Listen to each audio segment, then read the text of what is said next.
Ortho में जो main instruments हैं उनमें आते हैं general surgery instrument, cutting instruments, plates, nails and prosthesis. इसके जो मेटल होता है वो सेम होता है, स्टेनलेस स्टील का होता है मोस्टली, जो मैंने सर्जरी की वीडियो में बताया था। अब इसके आपको बस आइडेंटिफाई करना और यूज पता होने चाहिए बस। अब आते हैं पहले इंस्ट्रूमेंट पे, जनरल ऑर्थो के। तो उसमें हमारा पहला इंस्ट्रूमेंट है पेरियोस्टियम एलिवेटर। इस तरीके को दिखाई देता है। इसका यूज होता है टू स्ट्राइप और elevate periosteum from bone to its safe subperiosteal plane. फिर है bone lever. Different different types के बोन लीवर होते हैं। इनका काम होता है सॉफ्ट टिश्यू को डिटेक्ट करने के। फिर आता है बोन निबलर, रोंजर। ये दो टाइप के हो सकते हैं, सिंगल और डबल एक्शन। इसका काम होता है स्मॉल पीसेज ऑफ बोन को रिमूव करने का काम आता है। फिर है बोन कटर। नाम से पता चलता है बोन कटर तो cutting bone into small pieces. फिर आता है बोन क्यूरेट। बोन क्यूरेट का काम होता है स्क्रैपिंग और scooping material from inside bone, जैसे ट्यूमर, ट्यूबरकुलर कैविटीज। फिर आता है बोन गोल्स। बोन गोल्स का काम होता है cutting on round bone surface और मेकिंग राउंड होल गटर। फिर आता है बोन आउल। इसमें आई होती है और इसका काम होता है to make hole in the bone to with thread wires. फिर हमारे पास मैलेट, हैमर टाइप का होता है। इसका काम भी ऐसे ही है, हैमरिंग ओस्टियोटोम्स। फिर है बोन होल्डिंग फोर्सेप्स। तीन टाइप की होती है, Lane's forceps, lion toothed forceps और self retaining forceps. Lane's forceps long handle होता है for holding shafts of long bone. Lion toothed forceps को फर्गेशन फोर्सेप्स भी बोलते हैं। इसका जो टीथ का काम होता है ग्रिपिंग बोन का काम करता है टीथ।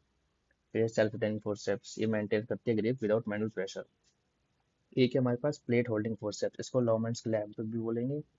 उसका काम होता है टू होल्ड प्लेट टेम्परेली। फिर हमारे पास बोन टैप। बोन टैप इस तरीके को दिखाई देता है। इसका काम होता है to cut threads inside drill hole for non tapping ईओ स्क्रूज। अब कटिंग इंस्ट्रूमेंट्स की बात करते हैं तो दो टाइप के कटिंग इंस्ट्रूमेंट्स होते हैं हमारे पास, ओस्टिटोम एंड बोन चीजल। ओस्टिटोम, ये दोनों दिखते सेम ही है लेकिन इनमें डिफरेंस होता है। ओस्टिटोम में जो होते हैं बोथ सरफेस में ब्लेड होते हैं और वो बेवल होते हैं, मतलब उनकी दोनों सरफेस धार वाली होती है। और जो बोन चीजल होता है उसमें ओनली वन सरफेस का ब्लेड में जो होता है शार्प होता है। अब यूज का होता है ओस्टिटोम का। ओस्टिटोम का जो होता है कटिंग बोन ओस्टिटोमी में, करेक्टिव ओस्टिटोमिस में। और बोन चीजल का जो होता है to shaving bone, levelling, callus, removing osteosis. अब बात करते हैं वायर्स पे और ट्रैक्शंस पे। ये जो पहला इंस्ट्रूमेंट है ये हमारे पास किशनर वायर, के वायर बोलते हैं इसको। इसका यूज होता है two fixation of small bones जैसे हैंड और फुट, चिल्ड्रन में, टेंशन बैंड वायरिंग में और स्केलेटल ट्रैक्शन में। फिर हमारे पास स्टेनमेंट पिन। स्टेनमेंट पिन का यूज होता है stout road for skeletal traction in lower limbs, upper tibia, में। फिर हमारे पास स्टाइरअप, बॉलर्स स्टाइरअप विद स्टेनमेंट पिन। इसमें दिखाया गया है कि स्टेनमेंट पिन को कैसे लगाते हैं बॉलर्स स्टाइरअप में। तो यूज यह इसका U shape clamp holding Steinmann pin और अलाउज करता है चेंजिंग डायरेक्शन ऑफ ट्रैक्शन को। फिर हमारे पास के wire tie up with tensioner. इसका यूज होता है टू होल्ड्स एंड टेंशन के wire to stiffen it for traction. फिर हमारे पास स्कल ट्रैक्शन टोंग्स। इसको बोल हम क्रचफील्ड से ब्लैक पन टोंग्स भी बोलेंगे।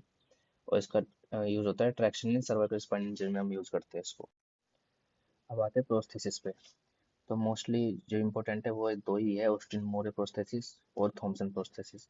ऑस्टिन मोरे और थॉमसन दोनों दिखने में सेम ही है, लेकिन ऑस्टिन मोरे में आपको ये बीच में होल दिखाई देंगे, छेद दिखाई देंगे। और थॉमसन प्रोस्थेसिस बिल्कुल प्लेन होती है। ऑस्टिन मोरे प्रोस्थेसिस और थॉमसन प्रोस्थेसिस दोनों हेमी आर्थ्रोप्लास्टी में होती है, फिमोरल नेक फ्रैक्चर में। लेकिन ऑस्टिन मोरे जो होती है अनसीमेंटेड होती है और उसमें फेनेस्ट्रेशन होते हैं जो बताया अभी। और थॉमसन प्रोस्थेसिस सीमेंटेड होती है और इसमें कोई फेनेस्ट्रेशन नहीं होते।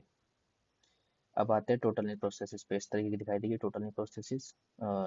इसके पार्ट्स होते हैं, ह्यूमरल कंपोनेंट होता है, प्लास्टिक स्पेशल होता है, टिबियल बेस प्लेट होती है। इसके होता है total knee replacement for advance arthritis में। अब कुछ ऐसी नेम प्रोस्थेसिस है, नीज प्रोस्थेसिस शोल्डर रिप्लेसमेंट के लिए, बक्सी सोटस प्रोस्थेसिस एल्बो रिप्लेसमेंट के लिए, और स्वानसन प्रोस्थेसिस फिंगर जॉइंट रिप्लेसमेंट के लिए, जो कभी एग्जाम में पूछ ले। वैसे इतना कुछ एडवांस पूछा नहीं जाता। अब आते हैं प्लेट्स एंड स्क्रूज पे। तो इस तरीके की अगर आपको कोई इंस्ट्रूमेंट दिखाई दे रहा है तो वो है डायनेमिक हिप स्क्रू। इसका जो होता है इंटर ट्रोकेंटिक फ्रैक्चर्स में इट अलाउज कंट्रोल कोलैप्स। फिर है कंप्रेशन प्लेट्स, दो टाइप की होती है, डीसीपी, एलसी डीसीपी।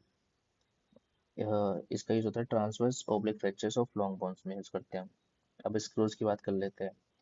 तो ये जो दिखाई दे रहा है कॉर्टिकल स्क्रू है। इस फुली थ्रेडेड होता है, फाइन थ्रेड्स होते हैं इसमें डाइफेजल हार्ड बोन के लिए। एक है कैंसलेस स्क्रू, इसमें कोर्स डीपर थ्रेड होते हैं, पार्शियल थ्रेडेड होता है, ये मेटाफाइजल और स्पंजी बोन के लिए होता है। एक होता है हर्बर्ट स्क्रू, वो कंप्रेशन स्क्रू होता है फॉर स्केपुल फ्रैक्चर्स के लिए। अब बात करते हैं कुछ इंट्रामेडुलरी नेल्स की। तो ये जो पहला इंस्ट्रूमेंट है वो कंसोनेंस नेल, के नेल बोल देंगे इसको। इसका जो होता है फीमोरल शाफ्ट फ्रैक्चर्स के लिए 3 पॉइंट फिक्सेशन भी होती है इसमें, और अलग से ये स्टेबिलिटी प्रोवाइड करता है।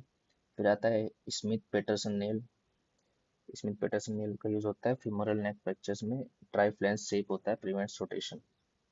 फिर है वी नेल, कुछ ने ऐसी स्पेसिफिक नेल के जो नाम है, वी नेल टिबियल फ्रैक्चर में जो होता है, टलवा का नेल जो होता है वो रेडियस और अल्ना फ्रैक्चर में जो होता है, रस नेल जो होता है डाइफेस फ्रैक्चर में, और डायनेमिक स्प्रिंटिंग में यूज होता है। ये सब आप पढ़ लेना, पढ़ना हो तो। बस इतना ही था औरतों में। जो मेन मैंने आपको बता ही दिया कि जनरल सर्जरी जो इंस्ट्रूमेंट्स है वो मेन है। 8-10 इंस्ट्रूमेंट है, यहाँ से पूछे जाएंगे, और ज़्यादा से ज़्यादा आपको एक्स्ट्रा पढ़ना हो तो फिर प्रोस्थेसिस देख लेना।